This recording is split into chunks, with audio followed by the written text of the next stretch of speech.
Bueno, deja que comienzo. Hola, buenas tardes, profesor. Bueno, venimos nosotros a explicar lo que es nuestro PIA. Nuestro PIA es más o menos un ChatGPT o nos basamos en el ChatGPT para realizar el PIA. El equipo está compuesto por Etienne Alvarado, Eric Soriano, Adrián Morales y su servidor Armando Villanueva. Bueno, como le comenté, al principio el PIA es un tipo de ChatGPT. La diferencia que tiene es que es en lugar de ser una interacción por un sitio web, aquí será la interacción mediante una app de escritorio. Para ingresar primero necesitamos un usuario y una contraseña que nosotros mismos podemos crear ahí en la aplicación. Bueno, dale tú, dale Eric para iniciar. Bueno, aquí mi compañero Eric está trabajando ingresando el usuario y la contraseña. Y aquí puede observar que nos da dos opciones de loguearnos y de registrarnos. Dale primero a loguear, Eric, antes de registrar el usuario. Como se puede dar cuenta, nos dice que no existe ningún usuario en la base de datos. Así que ya dale a registrar para que se almacene el usuario. Ya una vez registrado, ahora volvemos a introducir el usuario y la contraseña.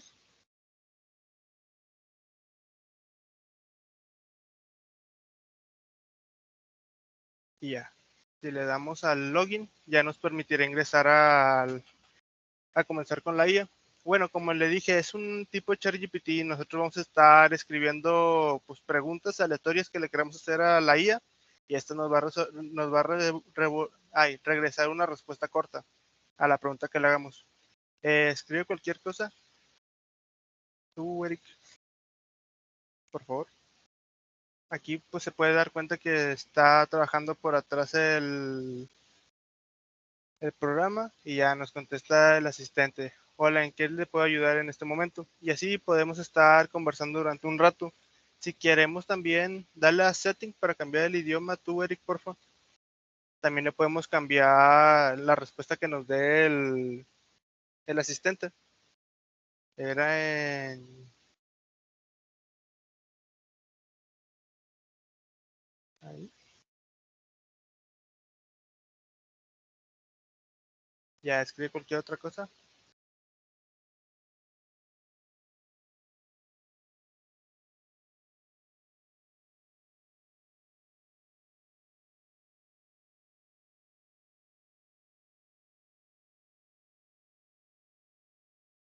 Y aquí, como puede observar, nos da algo, una información de un BMW pues en coreano. También revísate tú, Eric, para que observe el profe que si ingresamos con un usuario ya creado, pues nos puede mostrar nuestra conversación con la IA, por favor.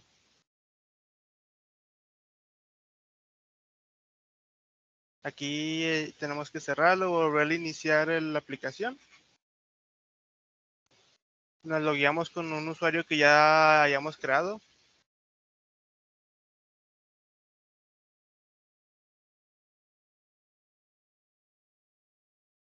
Y aquí puede observar que pues se guarda la conversación que hayamos tenido con el asistente en su momento.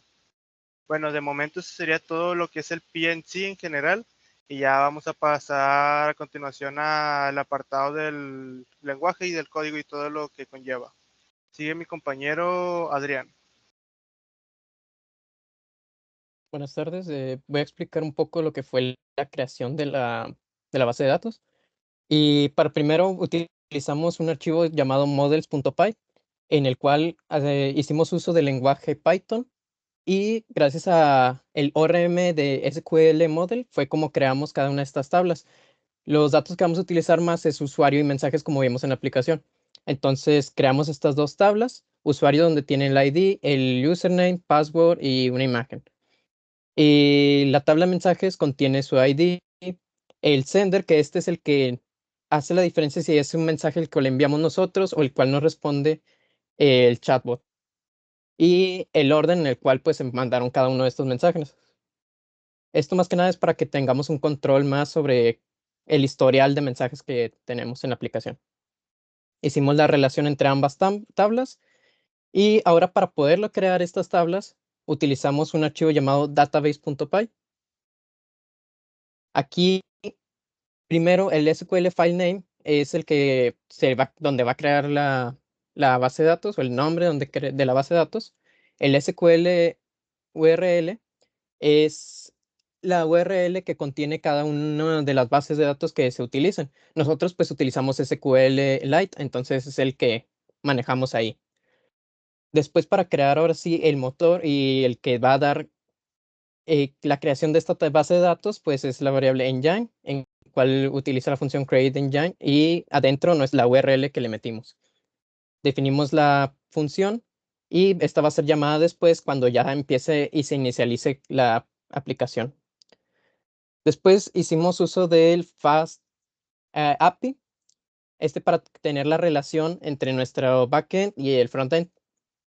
Importamos cada uno de sus librerías y datos necesarios. Y lo que vemos de inicio, pues es un poco de información sobre la creación del token. ¿Cómo se inicializa este Fast API? Pues utilizamos por así decirse, una variable que es la de app. Esta es la que primero, cuando se inicia la aplicación, es la que lo busca y es el que empieza a ejecutar cada vez que se necesita una petición. Después vamos con las funciones que tenemos más abajo. La primera es la que mencioné para la creación de token. Este token es para una autenticación, para que cuando nosotros ingresemos un usuario en el login, si este usuario existe, pues lo va a mandar a la pantalla, que es donde empezamos ahora sí a interactuar con el chatbot. En cambio, si el usuario si no existe dentro de nuestra base de datos, entonces va a mandar que pues es incorrecto el password o el username. Esto es lo que hace más que nada la autenticación. Recibe un token y este valida si existe o no. Ya las funciones de abajo, la siguiente es para obtener los usuarios que tenemos. Esa vendría siendo la de @app.post. La de abajo es la de get, perdón. La de get es con la que obtenemos los usuarios que tenemos ya registrados y la de post es con la que vamos a registrar nosotros esos usuarios. Es con la que maneja y manda toda esa información a nuestra base de datos. Ahora, la de chat_syst, esa función es la que podemos hacer cambios en lo que vimos en el prompt. Por ejemplo, lo que vimos de cambiar el idioma en el cual te va a contestar. Bueno, esa es la función que realiza esos cambios. En esa función de change system prompt. Luego tenemos el número de mensaje. Este es más que nada para saber cuántos mensajes son los que tenemos dentro de nuestro sistema, dentro de nuestro uso de los usuarios, para poder visualizar lo que era el historial. Cada vez que iniciamos, cuenta cuántos son los mensajes que tiene en total y pues los puede mostrar. La función de abajo, el chat message, ese pues simplemente es el que obtiene el número del mensaje o el número de orden y pues es el que contiene toda la información de nuestros mensajes. Y la última de chat send es el que le dice si es el usuario el que manejó ese mensaje o si fue el chatbot, si fue el prompt, etcétera. Eso es, bueno, entre esos tres usuarios. Ahora sí, ya lo que vendría siendo lo siguiente, pues son lo que son las funciones. Y eso lo explicaría mi compañero Eric. Sí. Pues son básicamente lo que se tiene aquí, que es valores que estamos retornando, son a partir de, pueden ser a partir de peticiones de la base de datos o a partir de datos del token del usuario. En funciones, lo que tenemos primero es un logger para el chat controller que se usa para el chatbot, que va llevando un registro de todo lo que hace. Se crea la base de datos y las tablas de acuerdo a los modelos del models.py. Se establece de qué manera se va a encriptar las contraseñas que se creen y se verifiquen para los usuarios. Se tiene la clave de acceso para usar la API de OpenAI. Se tiene, se definió la función message number para obtener la cantidad de mensajes que tiene un usuario. para saber después de qué sería el último mensaje o para poder saber sí, eso, la cantidad de mensajes que después vamos a necesitar al recorrer uno por uno. Después una función para obtener el mensaje a partir de su número, de su orden, de qué posición le toca en el historial. Es una consulta o la base de datos que regresa en el que por el filtro solo se permite solo hay un resultado y ese es el que regresa el mensaje. Una, está la función para obtener el usuario a partir de su ID y para obtener el usuario a partir, es también una consulta en la tabla de user que compara los IDs de los usuarios con el que se llama la función. La función para obtener el usuario por el nombre de usuario es la misma idea, pero con el nombre de usuario como filtro. La función en este caso, manda que el chatbot mande su respuesta. Primero se obtiene el usuario a partir de su ID y se obtiene la cantidad de mensajes que hay en el historial de su usuario. Se inicializa el chat controller, que es de la manera en la que se manipula el chatbot. Después, por cada uno de los mensajes que existen en el historial, cada mensaje se va almacenando en la memoria del chat controller, tanto de la parte del usuario como de parte del chatbot. Y se almacena, no sé, el chatbot crea una respuesta a partir del mensaje y el usuario y se guarda la respuesta. Una vez obtenida la respuesta, en base de datos se guarda el mensaje del usuario y, la respuesta del asistente o del chatbot. Y se guardan ambas en base de datos y al final la función regresa la respuesta del chatbot. Después está la función para autenticar, para verificar, sí, para la autenticación de usuario, que a partir del usuario y contraseña, primero verifica que primero verifica si lo puede encontrar para que no se repita el nombre de usuario. Si no encontró el nombre de usuario, entonces prosigue y no, si sí encontró el nombre de usuario, prosigue y se tiene si no encontró el usuario, entonces la autenticación es, si la autenticación es fallida o si la contraseña, el hash de la contraseña no coincide con la contraseña que se mandó, también se resulta como falso la autenticación. En caso de que se haya encontrado el usuario y que no se haya, eh, que no haya, y que que la contraseña sí haya coincidido con el hash, entonces la función regresa el usuario. Obviamente se importan librerías para la creación del token de acceso. Se determina la manera en la que se va a hacer la autenticación, la clave y el algoritmo para la codificación y decodificación de la información para el token y el tiempo de expiración, el tiempo de vencimiento del token. El token va a usar el nombre de usuario y el usuario, una vez iniciada sesión, se va a conservar el ID de ese usuario obtenido de la base de datos y se va a conservar el nombre de usuario. Se define la función para obtener el hash de la contraseña con la que se llame la función. Una función para crear el token de acceso con el que se le manda la información. En este caso, aquí se le llama con el nombre de usuario, el tiempo de y el tiempo de expiración.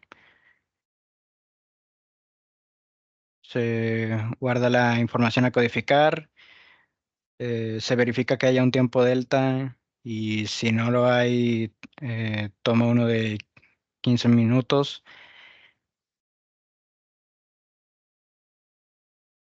Se codifica la información para crear el token y se regresa esa información codificada, que bueno, será el token. Para obtener el usuario actual, primero crea una excepción en el caso de que no haya podido validar que haya habido un usuario. Se decodifica la información del token para obtener el usuario, el nombre de usuario. Al no, al no haberse, si no se determinó uno, entonces se lanza la excepción y se crea, bueno, se guarda la información del token, que es, en caso de que el token no haya sido válido, se lanza de nuevo la excepción de que no se pudieron validar las credenciales. Se instancia un usuario con el nombre de usuario conseguido a partir de el token obtenido de la base de datos. Bueno, y además que es el campo del nombre de usuario. Y lo mismo con la ID. Si este usuario no tiene nada, se lanza la excepción otra vez. Y si sí había un usuario, pues lo regresa. Después está la función para crear el usuario a partir de usuario y contraseña. Trata de encontrar un usuario. Al no encontrarlo, eh, instancia un usuario a partir del usuario de nombre y la contraseña, lo añade a base de datos, crea el mensaje predeterminado de sistema y lo guarda en su tabla en base de datos. Y de haber encontrado al principio un usuario, lanza la excepción que informa que ese nombre de usuario ya estaba ocupado por otro usuario. Después está la función de edit prompt con la que se modifica dentro de la aplicación el contenido del mensaje del sistema que determina cómo va a responder, ¿no? Entonces, a partir del la ID del usuario, bueno, se usa para eso, pero en este caso modifica cualquiera de los mensajes a partir de su orden. Que hace una consulta a partir en la tabla de mensajes a partir del usuario, de la ID del usuario y del orden.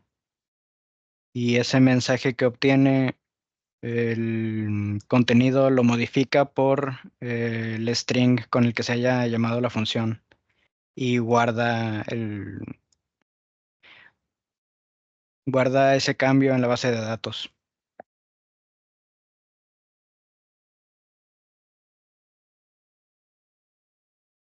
Y ya, supongo que voy yo, ¿verdad? Si quieres yo comparto pantalla porque no tienes porque sea mejor en mi pantalla con el ID correcto. Sí, la razón por la que el edit prompt no modifica perdón, no tiene nada respecto a ¿cómo se llama? No tiene nada de información respecto al sistema es porque si quisieras podemos implementar un edit prompt desde ¿cómo se llama? Que modificar a cualquier punto desde la interfaz, solo que no está implementado.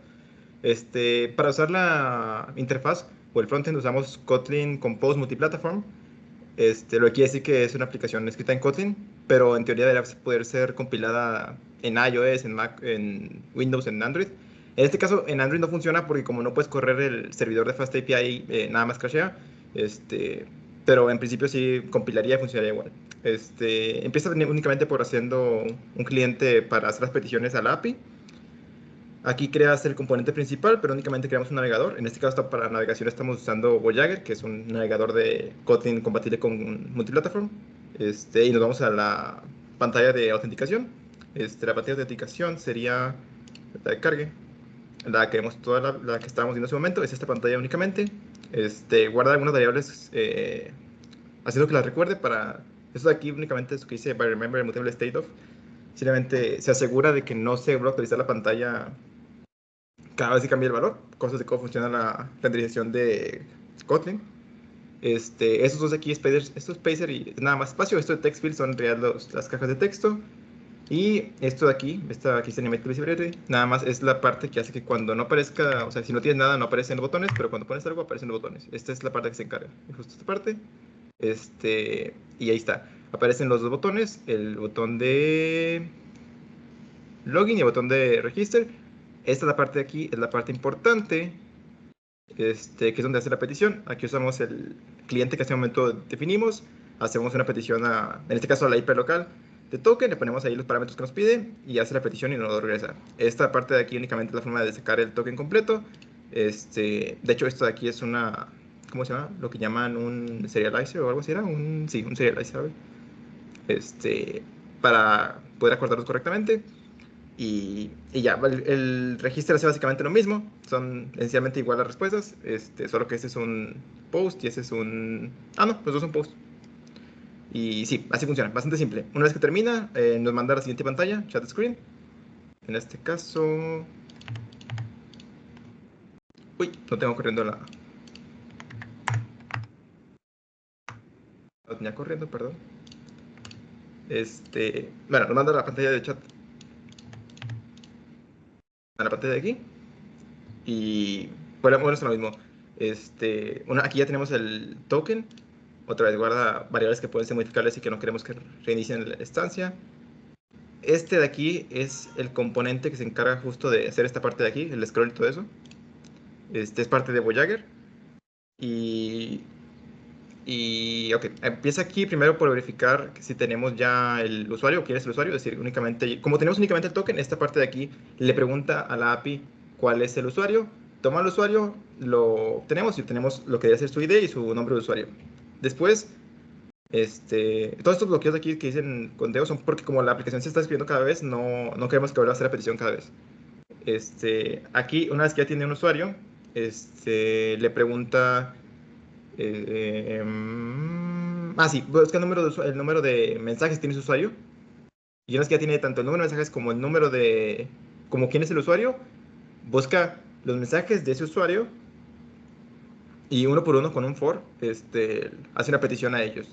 Es decir, si le preguntan los mensajes que son, para ir preguntando uno por uno y por eso los va guardando secuencialmente. Una vez que termina, ya únicamente los guarda en lo que ya en ese momento decíamos que era el scroll y termina. Este mensaje 1 es básicamente para que pare por fin de hacer esta ruta, porque si no seguiría ejecutando infinitamente. Y ya.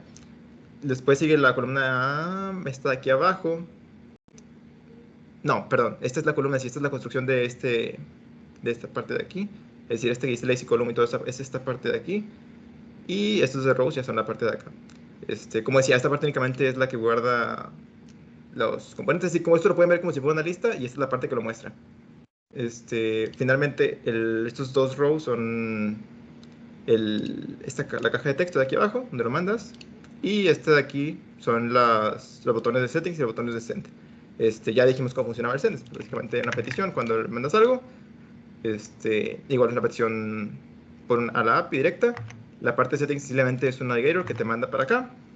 Y otra vez lo mismo, igual que aquí. O sea, lo mismo, literalmente es el mismo código que antes, solo que con el botón en lugar de ser una petición de mensaje, hace una petición de editar, editar el parámetro del sistema y termina. Al hacer un pop, bueno, al dar un back, lo que hace es un pop, y al hacer un pop, como lo dijimos aquí atrás, si no me equivoco, sí, aquí borro, no, ¿dónde está? Ah, aquí está. Aquí borramos todo lo que hace y al volver a entrar aquí, vuelve a ejecutar toda la parte del código de aquí arriba, entonces vuelve a ejecutar. Y por eso cambia todo el texto de aquí arriba. Y ya, así es como funciona.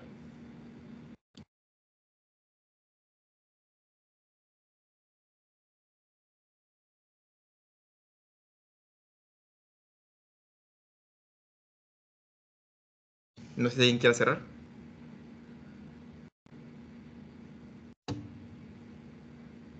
Ok, cierro yo. Pues ya, pues esa es nuestra presentación del PIA. Si tiene alguna duda nos puede preguntar, estamos por chat, supongo. En conclusión, estamos básicamente de dos lenguajes, solo para puntualizar. Fue Python y fue Kotlin. Y ya.